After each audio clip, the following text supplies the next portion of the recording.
Hello and welcome, Exiles. Today I want to walk you through a way to giga boost your defense. If you're struggling to dine in the campaign or to bosses or to random trash mobs, I have some advice for you.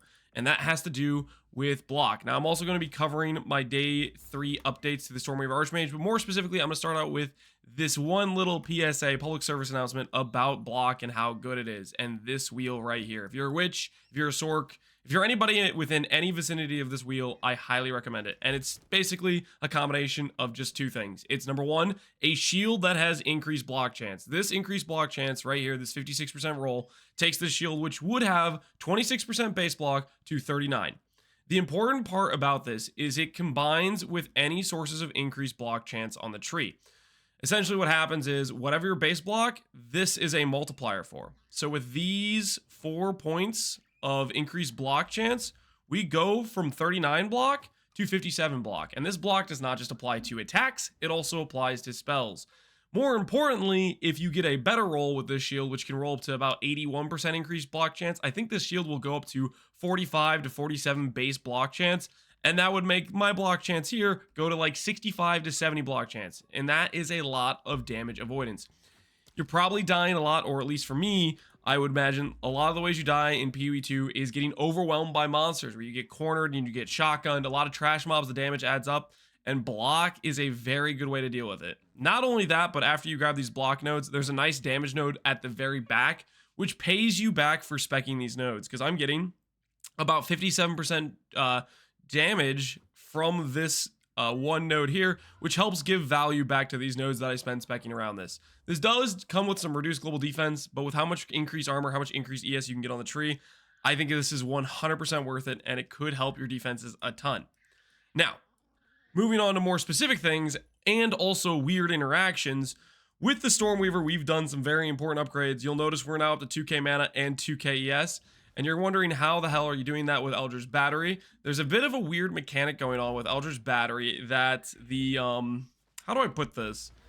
The conversion of Eldritch Battery and the gain is extra mods, they happen in different steps. GG changed it so mods no longer chain together. Like, you don't go from conversion to conversion to conversion where it'll follow a chain. It's every single thing happens at once individually. So for example, Eldritch Battery converts all of my base ES from my gear to flat mana, but then separately after the fact, or at the same time, I get gain life as ES as well as gain mana as ES. You'll notice my character right now has 2k ES, and that's literally just from these two items. If I were to take this off, you'll see I lose 1300 ES, and I take off the helmet, I have 0 ES because my ES is getting converted by Eldritch Battery.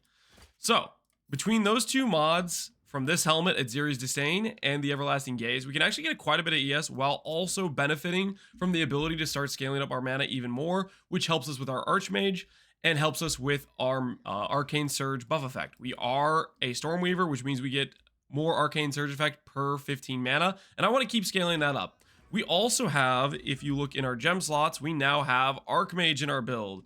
And Archmage does the magnificent thing of giving us 5% gain as extra per 100 mana. With 2k mana, which is what we have right now, that essentially gives us around 100% gain as extra. If we get quality on this, it'll go up by 2%, which will give us 7% per 100 mana, which would be 140% gain damage as extra. And this is only going to get, I guess, more powerful because at a level 20 version of Archmage, I think it goes all the way up to 6 or 8% gain damage as extra, something like that. And as you can see, we're going to keep scaling the mana, and that just damage multiplier is going to get higher and higher and higher. Currently, we are still on Spark and Mana Tempest and Orb of Storms, and that's what we've been playing with. But late game, I'd like to swap to a more chill one-button playstyle with some triggers like Cast on Crit, like Cast on Freeze, stuff like that. And I will be looking at doing that in the next update to the character. But I will showcase this character now with the way it is. Another thing I want to showcase here is the importance of gearing. Yesterday or last night or whatever, I bought a chest piece. I have been using this chest piece I have here since, I think, straight up Act 2. And I just have been really bad at meaning to upgrade it, and I keep forgetting to, and I keep not doing it. And, well, I went on trade, and I bought this chest piece here for a Divine Orb, which is about 4x, and I thought it was a pretty good investment. And I want to showcase the power of upgrading your gear. Earlier before the league launched, I told people, hey, you're going to be able to get some really good ES numbers based on what I'm seeing with percent ES rolls, flat ES rolls, and the fact you can use iron runes and quality and all this sort of stuff. And I want to showcase this here on this chest piece, which does not have quality and it doesn't have iron runes. So first off, let's show the iron runes. You grab these artificer orbs as jeweler sockets. You can add up to 2 sockets onto chest pieces, up to 3 if you corrupt it, but that's a bit risky. So we go boom, boom, and then we add iron runes. What does this do when we add iron runes? Well, 640 and now 698. So we went from 587 to 698. What happens when we add quality? Let's go all the way up to 20 quality, and boom, we have an 838 chest piece. So just with iron runes and quality, we took a chest piece that was 587 to 838. That's like 250, 260 flat ES. We almost got 50% more ES just from the steps of adding in iron runes and quality.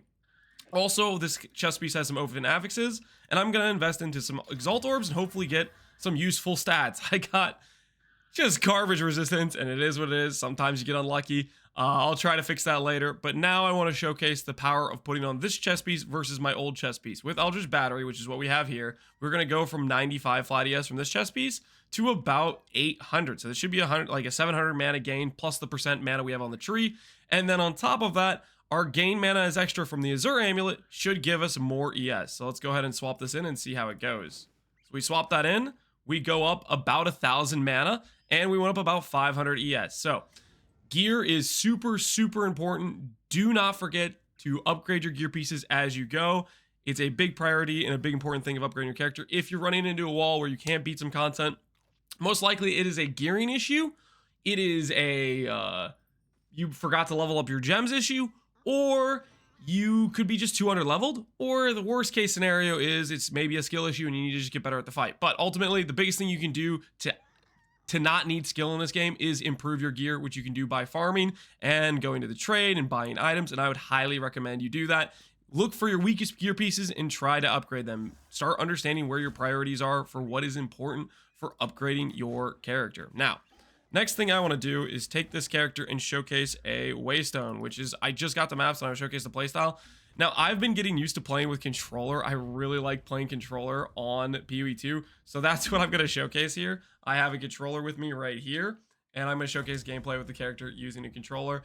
The big downside of controller is it's just really bad inventory management, but outside the inventory management, the game can be pretty fun. And I'm going to prioritize going up here towards this Feld hideout because I want to get a hideout and start being able to use that. So we'll click this, we will place our Waystone in the map device, and we will go ahead and showcase what this character looks like while mapping, and hopefully we don't look too silly. For the record, I just want to preface, one of my biggest weaknesses right now on this character is my gearing. My resistance is just, it's just pretty abysmally bad. I have 42 lightning, 12 fire, 52 cold. That's the biggest weakness of this character right now, is my questionable resistances, and that will largely make us a lot squishier than we really should be at this point, but I'm gonna fix that. That's another thing where it's just need to take the time, need to search for some trades, need to buy some gear, and just upgrade that, because that's our biggest weakness right now on this character, is these very subpar resistances. So that's on the priority list to fix. Hopefully I don't die in the map because of the bad resistances, but it is what it is if we do. So anyways, our playstyle is pretty much Mana Tempest with Orb of Storms with Spark, and that's pretty much just what we're doing whenever we find whatever enemies. I will say this with ES, we have a big barrier of ES. This will give you a lot of leeway in terms of you start taking damage. You have time to reassess what dangerous things you're getting into and what's dangerous to you. So pay attention to when you are taking more significant damage to back away or disengage from the fight you're in and save yourself, so to speak. But yeah, anyways, this is what it's going to look like currently with the Spark plus the Orb of Storms gameplay. I will say this has been pretty chill to play, just like 3 buttons, basically Orb of Storms, Mana Tempest, and Spark. I've been enjoying that. But I am really, really, really stoked to get to playing with some triggers. Like, I want to do Eye of Winter, cast on crit, and maybe cast on freeze, like both. And I'm thinking a way we could do that is by swapping to a Scepter, which should be very, very Okay, basically Scepter is the downside is you don't get plus levels, you don't get percent damage, but you can get mana, you can get mana regen, you can get spirit, so you can get stats that just are not as premium as what you can get on weapons. It's a damage downgrade, but then it gives you damage back by allowing you to set up trigger skills, and I think that'll be a pretty, hopefully a pretty worthwhile upgrade for the character when it's all said and done. When it's all said and done. At least that's the thought process I have at least. This is full disclosure, my second map I've done. You can see the quests. I've only done 2 maps at this point. I'm getting kind of excited to actually, you know, start pushing into the Atlas. We took our sweet time doing the campaign, just chilling, getting through it. But I'm pretty stoked to actually try to start progressing and start getting our character ready for bosses as we go through the Atlas. Let's see how that stuff ends up turning out for us.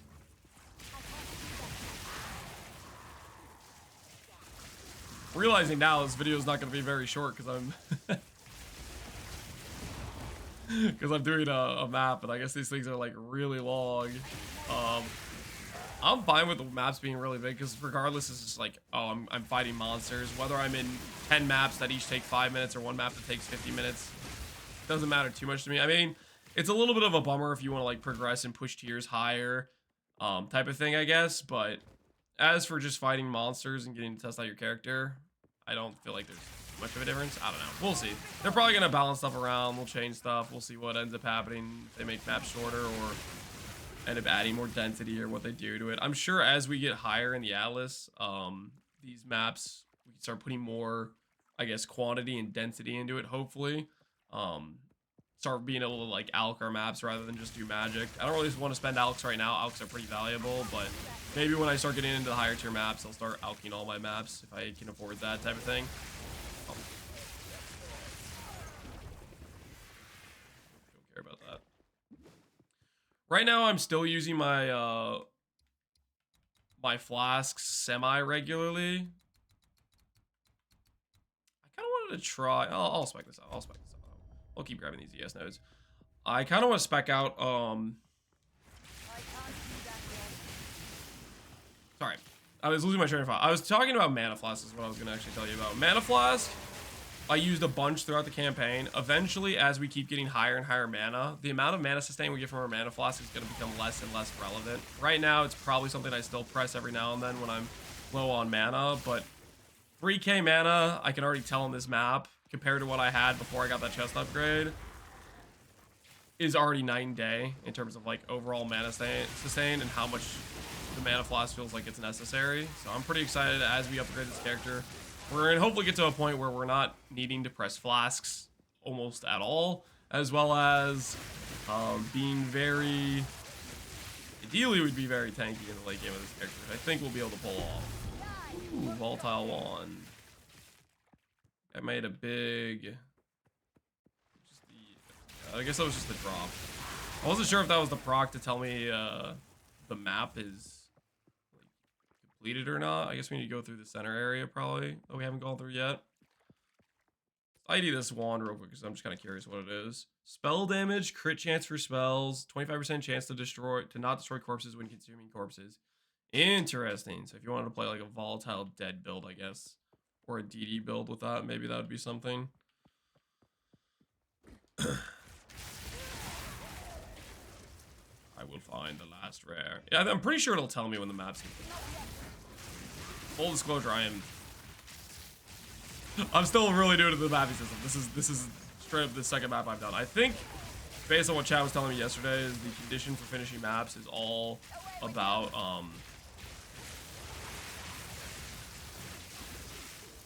killing all the rares on the map, I think. That's the main thing. Ooh. Okay, I see. So the maps you can see is up completed in the top right. And you could tell when I fought that guy, he had like a big explosion of blood. Kind of like the beast or whatever. Just popping out of him. So I think that's the completion of the map. Pretty freaking neat. So anyways, I guess I can port out now. This is the update to the stormweaver archmage character. Hopefully, a lot of what I told you made sense. I wanted to emphasize the importance of block with a shield like this and the value of this outside wheel over here. If you're struggling dying, this will improve it greatly. The most dangerous things are trash mobs, shotgun hits, stuff like this, and having a 60% chance to not take any damage is very, very strong. Combines great with ES setup, and we're going to continue to optimize and improve the tree. As you can see, a lot of stuff we've done has improved the tree. I'll go over the skills real quick just so in case people are like curious about gem sockets on stuff. I'll hover over them for people that want to know what we're doing. And yeah, so that's the current stuff we're doing on the character. Hopefully you guys enjoyed this update. And yeah, I'm going to continue to progress this character and make daily uploads. Tomorrow's update, we're going to try to get a cast on crit, cast on freeze, maybe a scepter setup going. I think it'll be a lot of fun. I think it'll be pretty strong. And yeah, we'll just keep upgrading the character. Eventually, we're going to get to the point where this character hopefully just feels pretty immortal. We'll see if we get there. As always, thanks for watching, Exiles. Take care and peace out. Have a good one.